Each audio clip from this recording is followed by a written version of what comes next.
Welcome to the Deep Dive. Great to be here. Today, we are focusing on, a single, quite short encounter, actually. But it's a moment in ancient history that is just so loaded, with political danger, social taboo. And just raw personal brokenness. It's really all packed in there. Exactly. And when you truly unpack the details, it kind of changes everything you thought you knew about where real transformation begins. It really does. So we're diving deep into that powerful and honestly quite shocking exchange between Jesus and the Samaritan woman at the well.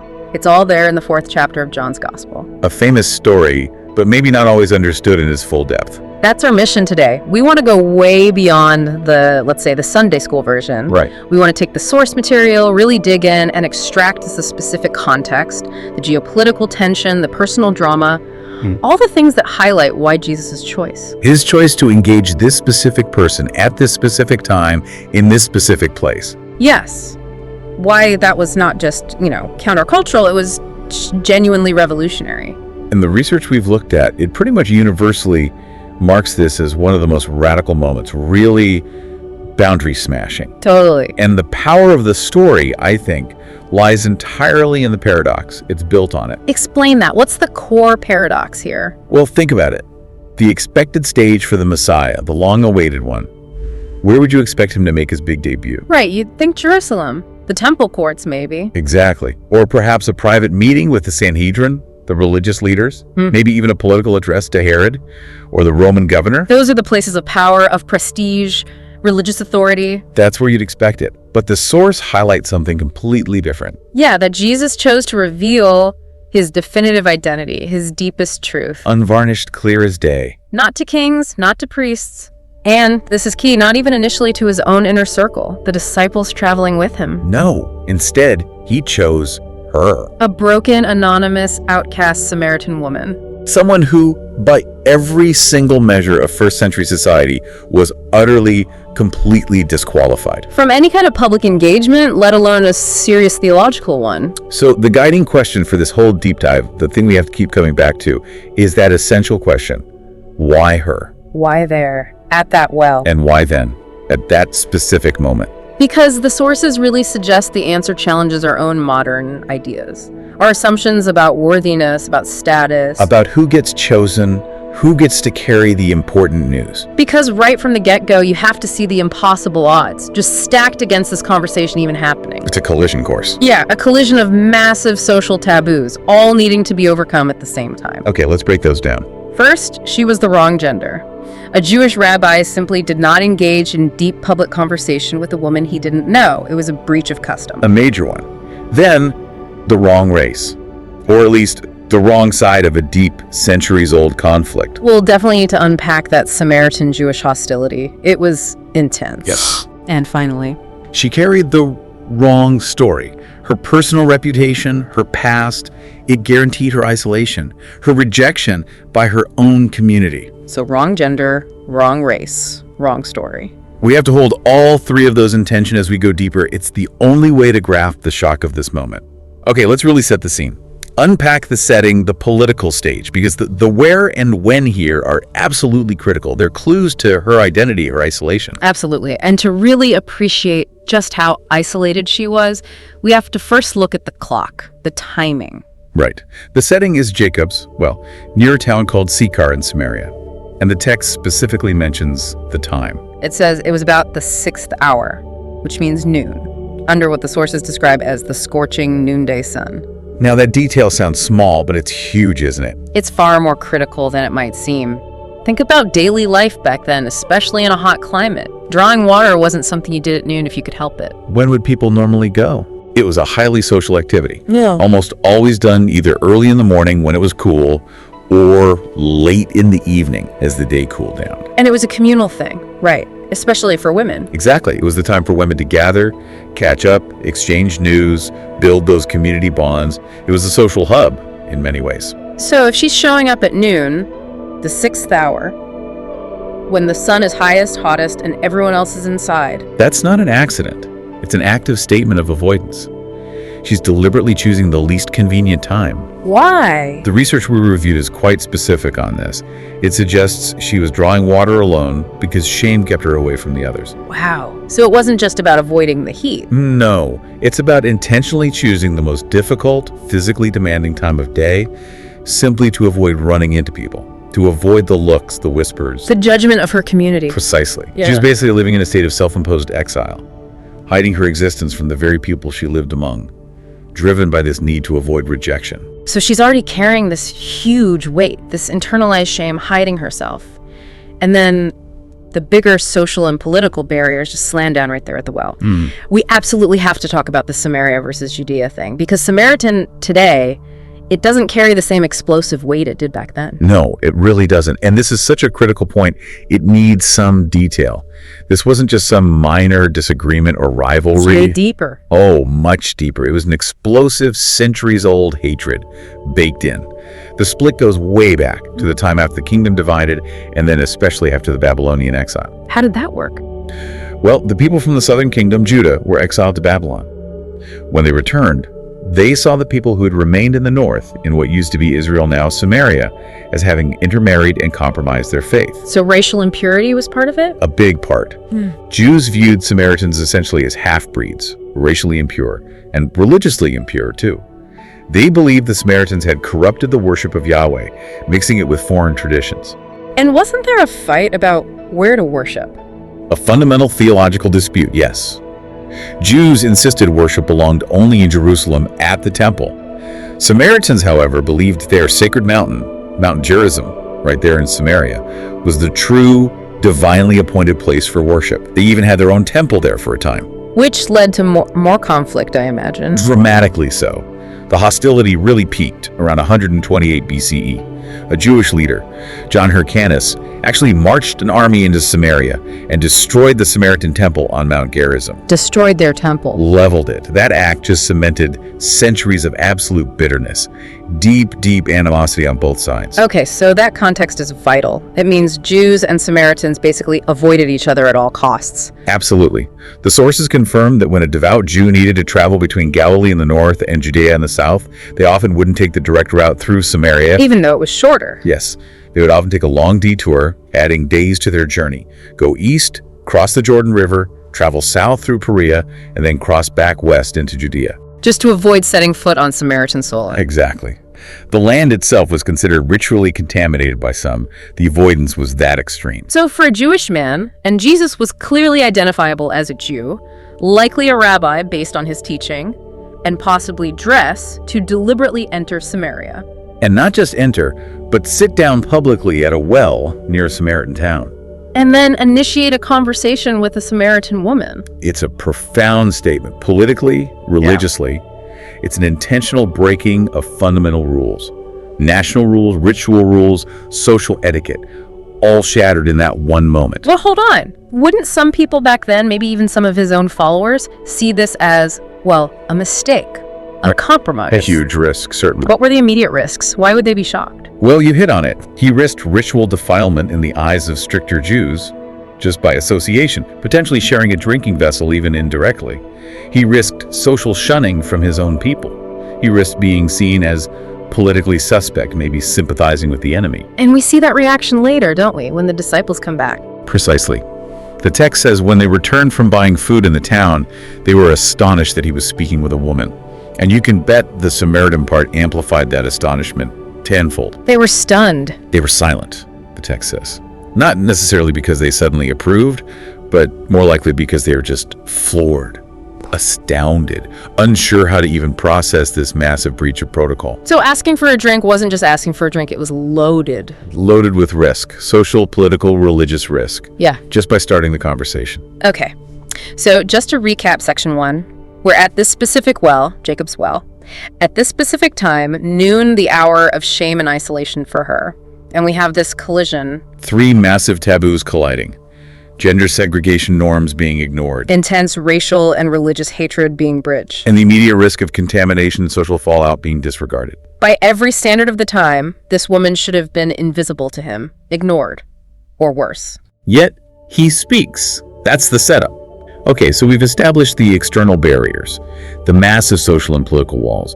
Now we need to zoom in, move from that geopolitical shame to the deeply personal shame that defined her daily life. Right, because her story, her specific history, is absolutely crucial here. It's the defining element of why this encounter is so profound. She wasn't just any random Samaritan citizen picked out of a crowd. She comes with a very specific and likely very public history of, well, relational failure. Yeah, the sources focus on that staggering detail, that she had 5 husbands behind her. 5. And to really grasp the weight of that number, we need to understand the context. First century society, particularly in that region. What did that mean for a woman back then? Well, women had incredibly limited economic and legal independence. Their survival, their social standing, often depended entirely on being attached to a male relative, a father, a brother, or, most importantly, a husband. And divorce. Could she have initiated those? Unlikely. In Jewish law, divorce was almost exclusively initiated by the man. Samaritan practice might have varied slightly, but generally, the woman was the passive recipient. She was the one divorced, not the one doing the divorcing. So, if she'd had 5 husbands, what does that imply socially? It doesn't sound like a series of happy endings or mutual agreements. No, absolutely not. It implies profound tragedy, repeated rejection, or maybe both.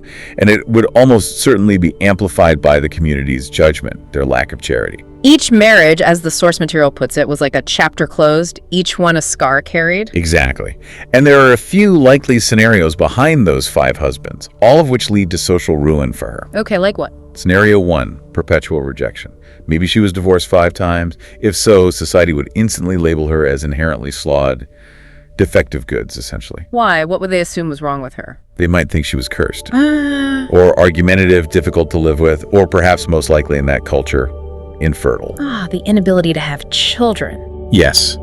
In a culture totally dependent on lineage, on heirs, the failure to produce children, especially sons, was often seen as the woman's fault and was common grounds for divorce. It carried a massive social stigma. Okay, so divorce is one possibility. What else? Scenario 2, widowhood. It's possible she was widowed 5 times, but even that wouldn't necessarily elicit sympathy. Really? Why not? She might be seen as a black widow figure, someone cursed, bringing bad luck or even death to her husbands. Superstition was rife. Either way, cursed by God or inherently flawed. So divorced or widowed 5 times means social disaster. And economic disaster too. That's the third element. Each time a marriage ended, she would become poorer, more vulnerable, likely losing any property or security she might have had. Which explains her current situation, right? The man she's living with now. Exactly. The text reveals she was currently living with a man who was not her legal husband. This suggests she was now in such a precarious position, perhaps unable to secure a formal marriage, that she was reliant on a less formal, less secure arrangement, relying on increasingly marginalized men herself. So, this history isn't just about morality in their eyes. It's a complete social, legal, and economic catastrophe for her. Absolutely. She wasn't just seen as unlucky. She was likely viewed as a walking cautionary tale, the subject of village gossip, a pariah. Her financial security would be non-existent. A shattered reputation, as the analysis puts it. And that shattered external reputation inevitably leads to an internal state, a deep, crippling sense of worthlessness. The sources really specify this, don't they? Her state of mind. They do. They talk about the internalized message she carried, deep down, a heavy heart that whispered, "You are unworthy of love." That constant internal voice confirming the external judgment. Yes. She wasn't just hiding from what others thought. She likely believed it herself. Her repeated rejection would feel like proof of her inherent unlovability. And this is the person. This is the exact individual. The deeply isolated by her community, shamed by her past, politically disqualified by her race and gender, personally ruined by her history. This is the one Jesus deliberately chooses to sit down beside. At noon. At Jacob's well. It just perfectly sets the stage for the dialogue that follows. The contrast couldn't be starker. Okay, so the conversation starts, and it begins with her, quite rightly, pointing out the sheer absurdity of the situation from a social perspective. Right. She immediately throws up the barrier. How can you, a Jew, ask me, a Samaritan woman, for a drink? She's basically saying, don't you know the rules? This isn't supposed to happen. Yeah. She's trying to enforce the boundary that society had built. But Jesus, he just ignores it, steps right over it. Completely. He doesn't get drawn into the political argument, the Jew versus Samaritan debate. He doesn't defend his choice to speak to her on those terms. Instead, he pivots, instantly. And that's the critical turn, isn't it? It is. He shifts the entire conversation away from historical grievances, away from social critiques, towards something fundamental, existential even. He offers her living water, John 4, verse 10. What exactly does that mean? Why is living water such a monumental concept here? Well, first, think about the setting. They are sitting at a physical well, Jacob's well, a place tied to history, to the patriarchs, but also to daily, unending labor. Drawing water every single day. Right. The bucket goes down, the water comes up, you drink, you get thirsty again. It's a cycle. Right. It represents human effort, physical need, temporary satisfaction. Okay, so that's the physical water. What about living water? Living water, hudorison in the Greek, literally means flowing water, like from a spring or river, as opposed to stagnant water in a cistern or well. But it carries a much deeper symbolic and prophetic weight. From the Hebrew scriptures. Absolutely. In the Old Testament prophets, people like Jeremiah, Ezekiel, Zechariah, living water is a powerful symbol. It often represents God's spirit or divine life or the promise of restoration and eternal satisfaction that comes directly from God. Can you give an example? Sure. Jeremiah 2.13. God accuses the people of forsaking him, the spring of living water, and digging their own broken cisterns that can't hold water. Or Zechariah 14 talks about living water flowing out from Jerusalem in the day of the Lord. So, when Jesus uses this term, he's tapping into that deep prophetic tradition. Instantly. He's telling her, I'm not just talking about your physical thirst or the daily grind of coming to this well. I'm talking about the deepest longings of your soul, the ultimate spiritual fulfillment that your own sacred texts hint at. He's essentially claiming to be the source of that fulfillment. Precisely. He's moving the conversation from the mundane to the divine, from the temporary to the eternal. And her reaction shows she doesn't quite get it at first. No, she takes it literally, which is understandable.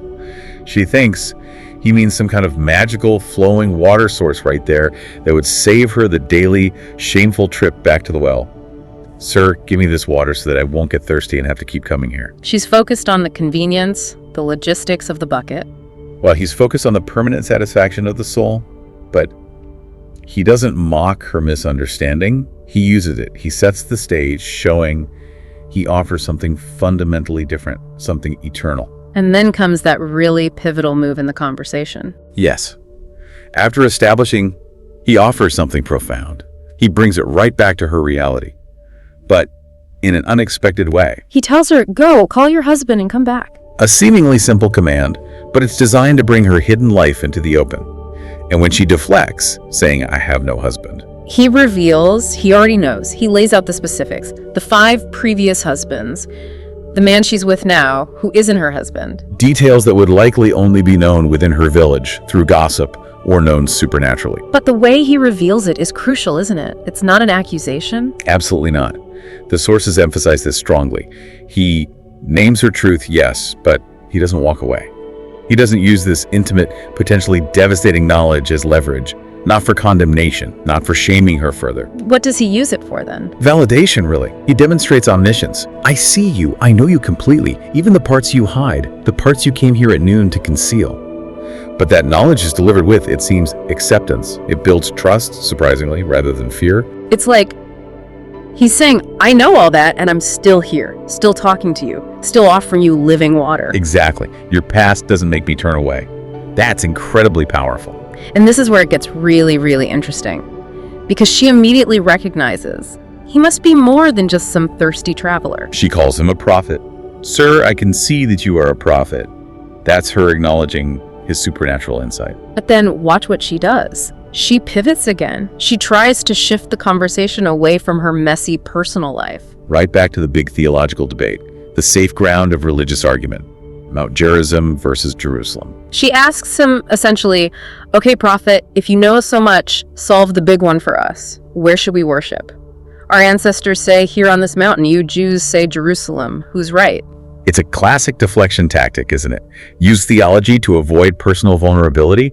It's also a genuine question Samaritans wrestled with. But Jesus doesn't just pick a side, does he? No, he meets the question, but he elevates it.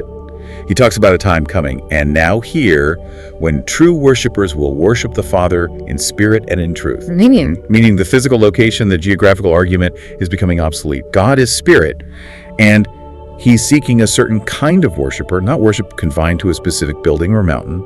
He's relativizing the traditional places of power, Gerizim and Jerusalem. Wow, okay. So he's dismantled the social barriers, offered spiritual fulfillment, shown he knows her completely, and now he's even reframing the central religious conflict of her people. He's cleared the ground, prepared her for the final, ultimate revelation. And this brings us back to that core question the sources push us towards. Why this moment? Why this person? For the biggest declaration of all. Right. Why not save the big reveal, the unmasking, for Jerusalem, for the temple, for the religious elite, for the crowds? Why give it here in enemy territory to a social outcast? That contrast, that choice, that's the whole point, isn't it? Yeah. It's the monumental significance of this entire chapter. Think about the power structures. The Jewish religious establishment absolutely believed divine truth was theirs to guard, theirs to interpret, theirs to dispense from Jerusalem through the priests and scholars. They controlled the narrative. They controlled access, in a way. And Jesus deliberately bypasses all of that. He bypasses the traditional seats of power. He bypasses the established hierarchy. He bypasses the very people who felt they owned the definition of Messiah. What message does that send? It's the ultimate statement of, well, decentralization, you could say. He's democratizing the revelation. He's signaling loud and clear that his message, his identity, his offer, it isn't dependent on human credentials or location or social standing or even your moral track record. It's for anyone who's thirsty. Exactly. And then, after he's explained worship in spirit and truth, she makes one final statement. She says, I know that Messiah, called Christ, is coming. When he comes, he will explain everything to us. She acknowledges the hope, the expectation. The stage is perfectly set. And then, verse 26, the climax. The silence must have been stunning. Jesus drops the veil completely. What does he say? The phrasing is incredibly direct and powerful, especially in the Greek. Ego eimi holon soi, literally, I am the one speaking to you. I am. That echoes God's name revealed to Moses, doesn't it? It does. It's a claim of divinity. It makes it explicit. I, the one speaking to you, I am he, the Messiah. Wow. Just let that sink in. The first open, unambiguous, unmasked declaration of his messiahship recorded in any of the Gospels. Given not in a palace, not in the temple. But to a shamed, isolated, ritually unclean in Jewish eyes, outcast Samaritan woman, beside a dusty well outside the walls of the Holy Land, in the heat of the day. The implications are just staggering. It signals right from the start that his mission, his message, his kingdom, it's fundamentally for the broken, for the marginalized, for the rejected, for those outside the established structures. The Messiah's priority isn't the powerful, the comfortable, the religiously pedigreed. It's the person who knows deep down that they are thirsty. And that changes everything. Okay, so the revelation hits her. I am he. The Messiah sitting right in front of her. What happens next? This is where we see the immediate, almost explosive impact of that truth hitting a life previously defined only by shame. The transition is instantaneous, isn't it? It's not like she sits there pondering for an hour. Not at all. Yeah. The text is clear. And her transformation is beautifully symbolized by one small but incredibly meaningful physical action. What does she do? She leaves her water jar. She drops her water jar, the source analysis emphasizes, and runs back to her village. Yes, let's talk about that jar for a second. That water jar analysis is critical to understanding the shift. It wasn't just a pot, right? No, it was so much more. It was the symbol of her need, the symbol of her daily repetitive labor. The very reason she had to come out to the well in the first place. And the reason she had to come out at noon.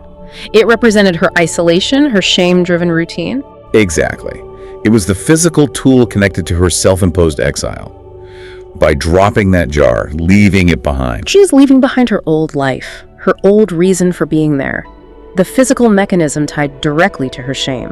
The need for that earthly water, that temporary fix obtained through isolating labor, has just been utterly overshadowed, made obsolete by the realization of living water. The old burden is literally dropped. She doesn't need it anymore. Her focus has completely shifted. Completely. And where does she go? Straight back to the very people she was hiding from. She runs back to her village, Sychar. The same woman who, maybe an hour before, was meticulously planning her day to avoid human contact, to hide in the shadows of the noon sun, is now running, presumably shouting, right back into the center of town, into the streets. Think about the reversal. Her shame previously dictated avoidance. Now her revelation dictates engagement. Immediate, bold, public engagement. She goes from hiding to proclaiming. And what does she proclaim? Her testimony is fascinating. It's simple, direct, and incredibly powerful precisely because it leverages her own scandalous history. She doesn't start with complex theology, does she? She doesn't try to explain living water right away. No. She preaches autobiography. She uses her own wounds, her own scars as her credentials. She bursts into town and essentially says, "Come, see a man who told me everything I ever did." She puts her past right out there, the very thing she was hiding. Yes. The 5 husbands, the current situation, the things the whole town already whispered about. She basically says, he knows it all. He saw right through me. And that becomes the hook, the proof. Exactly. Her known past, her shame, becomes the engine of her credibility in this moment. She's saying, this man knows the hidden truth about me. Could this be the Messiah? John 4:29. It's a question, but it's a compelling one based on personal experience. And what's the impact? How does the community react? The same community that likely shunned her before. This is perhaps the most amazing part of the story. They knew her. They knew her reputation. They knew how utterly bizarre it was for her, of all people, to be running through the streets, excitedly telling them to come meet a Jewish man. Her change must have been visibly dramatic. It must have been, because the source material records the result in verse 39. Many of the Samaritans from that town believed in him because of the woman's testimony. Because of her testimony, the outcast. Yes. He told me everything I ever did. Yeah. That was the line that grabbed them. This is the ultimate reversal of status, isn't it? It's incredible. The very person her community rejected The one they whispered about, the one they forced into hiding at noon. becomes the messenger, the catalyst, the one who leads them to encounter Jesus themselves. The rejected becomes the preacher. The last truly becomes the first in this story. Her brokenness wasn't a barrier to her being used. It was the key. It was the necessary mechanism. It connected with a town that might have been skeptical of any outsider, especially a Jew. But her transformation, rooted in him knowing her deepest shame, was undeniable. It's also worth noting, I think, the nature of her message again. It wasn't self-righteous. It wasn't, look how I've changed, you should too. No, not at all. It was pure astonishment and authenticity. It was essentially, I have been seen, I have been known completely, warts and all, and he didn't condemn me. He offered me life. You have got to come see this man. That raw honesty, powered by her notorious past, is what broke through their own barriers. It seems so. Her shame became the bridge to their belief. So all of this history, this drama, this transformation, it inevitably brings us to the core lessons, the deeper truths embedded in this account. Because this story isn't just a fascinating historical anecdote. No, it feels like a direct challenge, a challenge to our modern ideas, our assumptions about who's worthy, who's qualified, who gets used. Exactly. We have to circle back to that fundamental question we started with. Why her? Why this Samaritan woman with her messy past? And the sources, when you dig into them, they offer a really profound answer. It transcends all the social rules, all the purity codes. What's the core of it? It seems to be this. Because grace shines brightest in the cracks of brokenness. Say more about that. Well, her life wasn't just flawed, it was shattered, like a broken vessel. And the point seems to be that the light of truth, the reality of who Jesus was meant to shine most powerfully through those cracks, through that very brokenness. Transforming the wound itself into a beacon. Yes. It completely flips our usual thinking, doesn't it? We tend to think that messages of importance, of truth, need to come from people who have it all together. The pure, the powerful, the respectable, the credentialed. Right.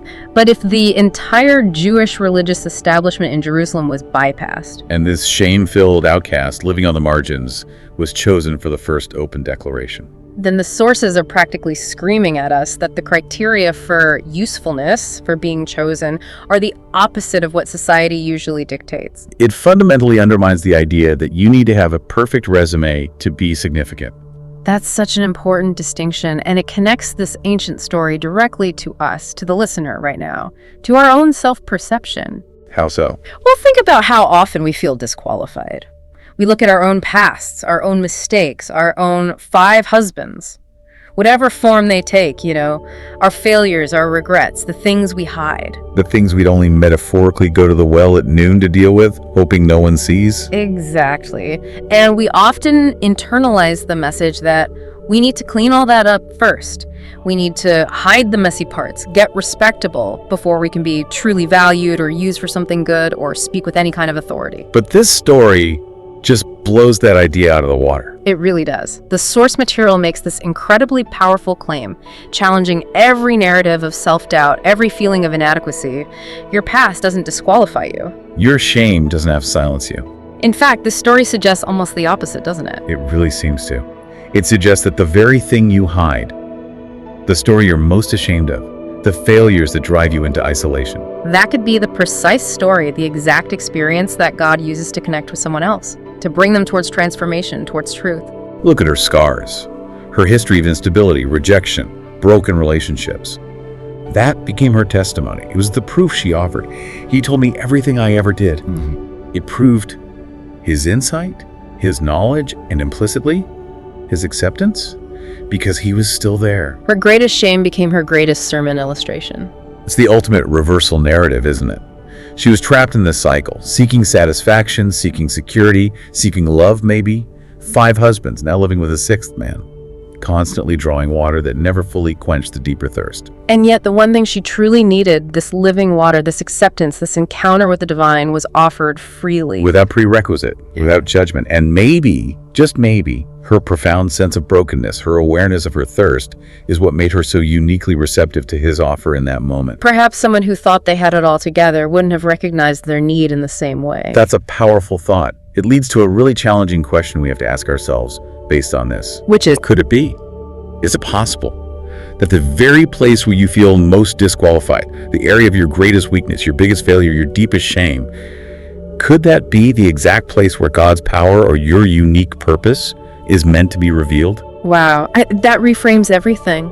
It shifts shame from being a dead end to potentially a starting point, a mission statement. It suggests we have to stop looking at ourselves only through the lens of our present state, especially if that state is defined by shame or failure. We need a different perspective. Yes. And the Samaritan woman's story teaches us this final, deeper truth, doesn't it? The source material points to this. Jesus doesn't just see who you are, he sees who you can become. He didn't just see the woman defined by 5 failed relationships and her current messy situation. No, he saw the potential. He saw the messenger who would run back and ignite faith in an entire city. He saw the preacher hidden inside the outcast. He saw her future, not just her past.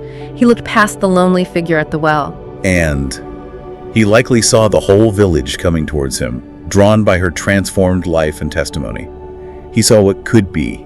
And that's a perspective shift available to us too. #tag outro. So where does this leave us? What does this all mean for us today listening to this? We started this deep dive with really a historical mystery. Yeah, why? Why choose her, an outcast Samaritan woman, for his first big reveal? And the sources, when we dig into them, they lead us to this incredibly powerful, singular answer.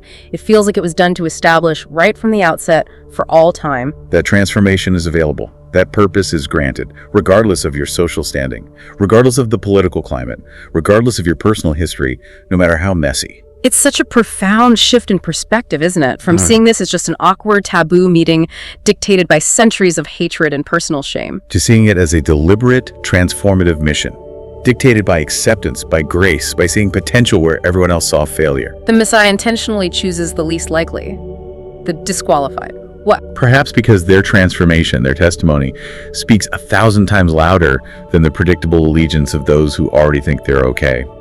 We began by asking the question the text almost begs us to ask. Why did he choose her? Right. But after processing the scale of this encounter, how revolutionary it was, the transformation that followed, the source material kind of flips the question back onto us, doesn't it? How so? Well, if the criteria for worthiness, for being chosen, for having a purpose, if those criteria are not based on your past performance or your social status or having it all together, And the real question becomes, why not you? exactly. Why not you? If you've ever felt unworthy, overlooked, rejected, if you feel defined by your past failures, by the 5 husbands in your own story, Then maybe the well at Sychar has a message directly for you. take heart from it. Because the sources suggest that same transformative presence, that offer, Yeah. it's still available. Still sitting by the well, metaphorically speaking. Still offering living water. Still seeing potential. Still choosing the least likely, the most broken among us, to carry the greatest news. Maybe the story you're hiding, the thing you feel most ashamed of, maybe that's the very testimony someone else is desperately waiting to hear. A powerful thought to end on. Thank you for diving deep with us today.